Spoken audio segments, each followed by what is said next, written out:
En el nombre del Padre, del Hijo y del Espíritu Santo. Amén. Le damos gracias, Señor, porque nos da la bendición de comenzar este miércoles con todas las expectativas, con todos los sueños y las ganas de seguir adelante.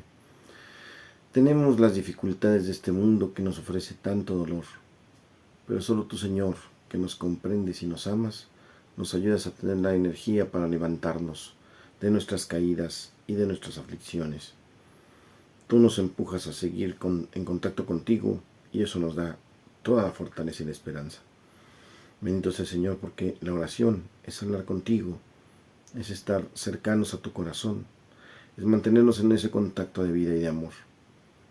Llena a todas las personas de esta necesidad para que nuevamente vuelvan a hablar contigo, vuelvan a la oración, los que se han alejado de ti.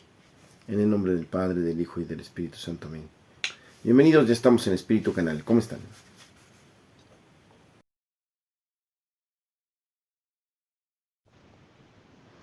Lectura del Santo Evangelio según San Marcos, capítulo 16, versos del 15 al 18. En aquel tiempo se apareció Jesús a los 11 y les dijo: Vayan por todo el mundo y prediquen el Evangelio a toda criatura. El que cree y se bautice se salvará. El que se resista a creer será condenado. Estos son los milagros que acompañarán a los que hayan creído. Arrojarán demonios en mi nombre, hablarán lenguas nuevas, cogerán serpientes en sus manos y si beben un veneno mortal no les hará daño. Impondrán las manos a los enfermos y estos quedarán sanos. Palabra del Señor. Fuertes las promesas en este Evangelio y promesas de fe a quien es llamado. La garantía de participar en ese plan de salvación con actos fuera de lo común, con actos que no son comunes en cualquier persona, sino en aquellos que son tocados por la presencia de Dios y enviados definitivamente a ese contacto de verdad, de bendición, de milagro. Tomarán serpientes en sus manos, quiere decir cosas peligrosas, situaciones de persecución, situaciones difíciles de llevar. Beberán venenos mortales, pasarán por sus entrañas, pues tantas persecuciones y maledicencias, y hasta venenos mismos, o sea, todo lo que es peligroso, pasará incluso en nosotros, pero no nos pasará absolutamente nada.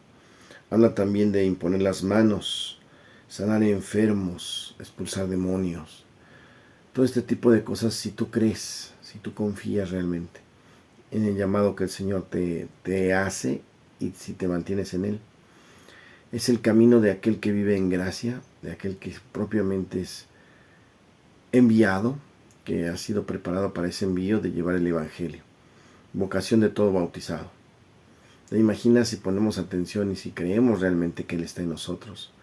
Y si confiamos en que Él nos acompaña en este mismo llamado de vocación. Hermoso sería el poder realizar estas cosas, no para que los demás los vean y aplaudan, pero sí, debemos estar conscientes que somos instrumentos del Señor y que todo esto puede acontecer en nuestras vidas.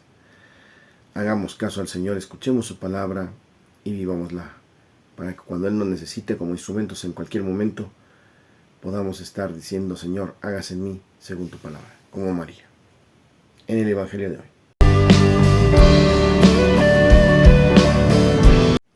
En el tema de hoy, lo que hemos visto y oído, parte 2. Seguramente nos hemos preguntado qué es lo que han visto y oído los discípulos en su andar con el Señor. Esperaríamos que nos contaran relatos apasionantes de cosas y acontecimientos extraordinarios. Tal vez nos compartirían algo diferente al simple mirar o escuchar común que llena de ruidos nuestra mente. Si pudiéramos preguntar al discípulo amado: ¿qué has visto, Juan?, a lo mejor nos contestaría diciendo: pues bien, con el Señor siempre hay algo nuevo que descubrir, y en primer lugar ha sido la vida. Si Dios nos ha amado tanto, que se ha hecho vida y esa vida nos la ha transmitido, nos la ha obsequiado como un regalo más extraordinario que hayamos recibido, a la vez al despertar, te has preguntado qué pasaría si la luz del nuevo día no hubiera penetrado tu mirada. Aprenderías a ser agradecido por el aire que respiras, por el descanso que te reconforta, por el techo que te cobija y los trazos que te envuelven en un gesto de amor que no tiene precio. Dios realiza cada día un milagro en mí llamándome la vida, a estar en este mundo maravilloso con su naturaleza exuberante, con sus pueblos y ciudades ajetreadas en sus trabajos, en sus campos verdes y dorados, por los frutos de las siembras, con sus ríos y cascadas melodiosas, con su gente tan diferente pero tan humana. He visto a Dios en mis hermanos y hermanas, con sus manifestaciones de alegría, con sus fiestas y sus cantos, con su hospitalidad, con su fe y su esperanza, pero también los he visto peregrinando con su miseria al hombro, con sus rostros asustados por las amenazantes violencias de aquellos que no merecen tener en los hombros a los trabajadores y también a los seres humanos. He visto a Dios hacerse vida y desde entonces he intentado balbucear gracias. Lo que más me ha sorprendido es ver a Dios hacerse uno de nosotros, y su encarnación siempre ha estado en mi corazón, con un misterio que me interpela y me desafía. Muchas veces he intentado explicarme cómo es posible que tanto amor se haya hecho criatura. Mis pobres ideas hacen como cortocircuito en el cerebro, y ante tal misterio, la búsqueda me lleva a decir con un corazón agradecido que todo lo que contemplo es algo inmerecido.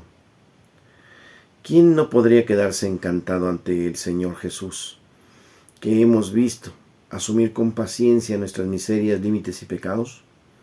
Muchas veces hemos tenido la oportunidad de decir con sencillez, pero con el corazón rebosante de alegría, el Señor estuvo ahí en donde la miseria humana ya no podía, en donde el extravío de nuestros andares había hecho que nos hundiéramos en experiencias de amargura y desolación. Sí he visto a Jesús venir hasta los rincones de esta humanidad, por momentos cansada o simplemente encandilada con sus sueños de grandeza y autosuficiencia. Por supuesto, me he encontrado al Señor en los callejones oscuros, a donde la miseria y el olvido ha conducido a miles de hermanos y hermanas que sufren el dolor y la humillación de una mañana que no se sabe si llegará antes que el hambre y la desnudez. Por ahí he visto al Señor desempeñando los oficios más humildes, entre los barrenderos de las calles, los pepenadores de los basureros municipales. Alguna vez me lo encontré platicando con las sirvientas, esas niñas obligadas a abandonar sus muñecas para ganarse el pan, lavando pisos y tendiendo camas. Una ocasión fue enorme mi sorpresa cuando, visitando la construcción de un edificio, entre los albañiles pude distinguir a Jesús, que iba con el rostro sudoroso y con su bote de mezcla al hombro, con el duro trabajo que exigía el último colado.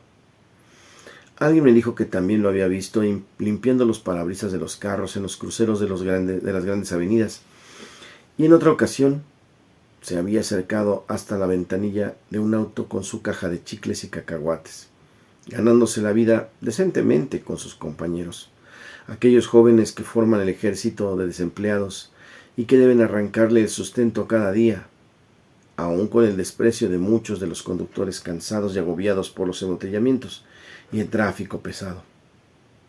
He visto a Jesús caminando con sus hermanos y hermanas, animando a los fatigados, perdonando a los desbalagados, levantando a los desesperanzados, aliviando a los desahuciados. Iba al lado de quienes se habían dejado ganar por la intolerancia, junto a quienes se les había paralizado el corazón por su falta de misericordia, de los pesimistas que no dejaban de renegar y solo veían lo negro y la suciedad. Con mucha paciencia aceptó acompañar a la humanidad en sus búsquedas de sentido a la vida, al trabajo y a las relaciones con los demás. Muchas veces he tenido la oportunidad de escuchar, sonreír y celebrar con aquellos y aquellas que, confiando en sus palabras, no han tenido miedo de arriesgar sus vidas en la construcción de una familia más humana y fraternal. Lo que hemos oído. Déjenme ahora que les cuente lo que he oído de Jesús. Muchas veces lo escuché hablar entusiasmado de las cosas de su Padre, del reino que había venido a construir en medio de nosotros, del mundo nuevo, marcado por la justicia y el amor entre todos los hombres y las mujeres. Muchas ocasiones oí hablar a Jesús con una autoridad que jamás ha existido. Sus palabras devolvían la vida a quienes estaban muertos, la salud a los enfermos y ponía de pie a quienes se encontraban tirados en el camino. Ha dicho que los tiempos esperados ya han llegado. Dios nuestro Padre ha puesto su morada entre nosotros, Ha dicho que el Mesías, el Salvador que esperábamos desde siempre, sus palabras siempre han sido de consuelo y de alivio. En muchos momentos andábamos sin ánimo y Él nos ha hablado al corazón para devolvernos el coraje de seguir caminando por la vida.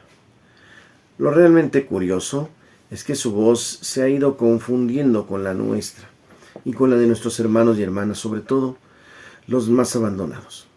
En estos tiempos se escucha la voz de Jesús en los lamentos de tantos refugiados y refugiadas que han tenido que abandonar su tierra para convertirse en peregrinos errantes en este mundo por la guerra. Su voz se convirtió en clamor elevado desde los campos, donde eran cruelmente asesinados. También lo oímos hablar en lenguas indígenas, exigiendo respeto y recordando que todos los seres humanos tenemos derecho a vivir con dignidad.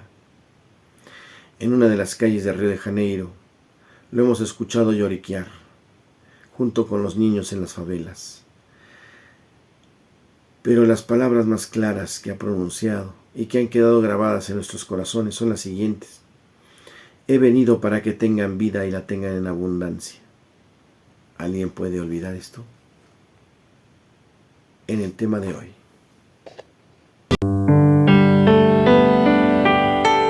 En Santos y Conversos hoy celebramos la conversión de San Pablo. Todos hemos leído la historia de la conversión de Saulo, de acérrimo enemigo de los seguidores de Cristo, al legendario evangelista por Dios. Pablo no se convirtió en una leyenda tan pronto como cayó del caballo. Antes bien ahí comenzó el proceso que lo llevó a jugar el maravilloso papel que ha jugado en la historia de nuestra fe. Dejando a un lado el proceso en general, podemos descubrir al menos lecciones directas de la caída en sí misma. Primero, la misericordia divina de Dios llega generalmente cuando nos encontramos peor en nuestro punto más bajo. Saulo fue una pesadilla para los primeros cristianos y su persecución parecía no tener límite. Recordemos que estuvo presente y aprobó la lapidación de Esteban. Dios lo esperó y lo hizo caer en lo más alto, tanto de su caballo como de la aventonera que había tomado en contra de los seguidores de su Hijo. De forma similar, Cristo nos ofrecerá pacientemente su divina misericordia cuando parezca que menos la merecemos, incluso cuando menos creamos merecerla. Hay que recordar el recibimiento del Padre al Hijo pródigo. La intervención de Dios en nuestras vidas será siempre inesperada. La forma de medir el tiempo de Dios nada tiene que ver con nuestra forma de hacerlo. Su intervención en nuestras vidas nos refleja nuestras expectativas. Saulo era la última persona en la cual los primeros cristianos esperarían que fuese su más apasionado defensor, que fue exactamente lo que Dios le hizo nacer en Saulo. Fe no es esperar a comprender la totalidad de la bondad de Dios. Paciencia es tener la fe para esperar por ella. La presencia de Dios en nuestras vidas se encuentra a menudo fuera de una iglesia. Mientras que es necesario ir a misa para refrescar el alma escuchando la palabra de Dios y para alimentarnos con el cuerpo y la sangre de Cristo, gran parte de las aplicaciones de la enseñanza de la iglesia ocurren en el mundo. Saulo cayó del caballo en el camino hacia Damasco, no en su destino, ni en una casa o en algún lugar de adoración. La casa del Señor es la estación del servicio, donde rellenamos de combustible nuestra fe, pero nuestra misión en el servicio a Dios es en el camino, donde aplicamos la fe para ayudar a otros. Todos tenemos un caballo de Damasco. Saulo iba montando con su caballo, camino a pelear en contra de Dios. Podría haber usado el mismo caballo para ayudar a Dios, pero decidió usarlo para hacer lo contrario. Dándole esa respuesta, hizo que Dios lo derribara para humillarlo como preparación a la larga misión de servirlo en su plan. Todos tenemos un caballo que nos puede llevar lejos de Dios. Ese caballo puede ser orgullo, arrogancia. Vamos a escuchar el día de hoy a la hermana Gela con la rola del alma, Pablo el Apóstol. Adelante. Es lo que debo hacer yo. ¿Quién vive? A ver. En el chiste. La pregunta de un electricista cuando no entiende algo, pregunta, ¿what? Señor Jesús. En Curiosidades de la Iglesia Católica, ¿Qué son las profesiones de fe? Las profesiones de fe son fórmulas sintéticas de la fe que hace posible una confesión común de todos los creyentes. Estas fórmulas breves ya se encuentran en las cartas de Pablo. La profesión de fe apostólica de los primeros tiempos del cristianismo tiene un rango especial, porque es considerado como el resumen de la fe de todos los apóstoles. La profesión de fe larga tiene una gran autoridad, porque está ahí provocada de los grandes concilios de la autoridad, porque procede de los grandes concilios de la cristiandad, aún no dividida. Y Constantinopla en el año 381, mientras Nicea fue en el 325, y hasta hoy constituye a los verdaderos puntos de la base común de los cristianos de Oriente y de Occidente. Por eso es muy importante que lo conozcamos. Ningún hombre vive solo, ningún hombre come solo. Dios nos da su palabra y su hablar, nos convence, crea una comunidad, su pueblo, su iglesia. Después de la partida de Jesús, la iglesia es el signo de su presencia en el mundo. Por eso la profesión de fe, más que una oración, revela con firmeza lo que el creyente cree y confía. En curiosidades.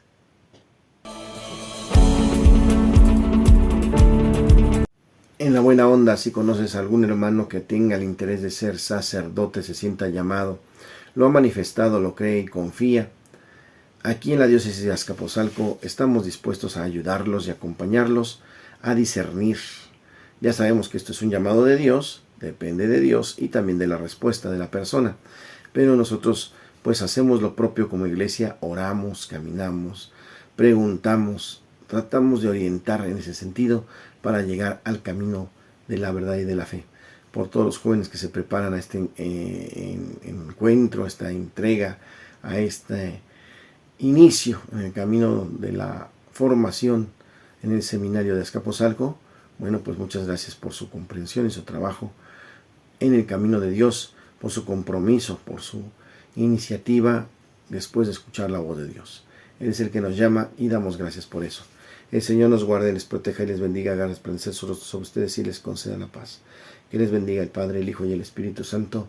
Yo soy el Padre Jorge Arturo, gracias por estar esta mañanita conmigo en Espíritu Canal. No se te olvide darle like para que esta herramienta se conozca en otros lados y también invitar a nuevos suscriptores. Gracias a los que nos siguen todos los días. Gracias.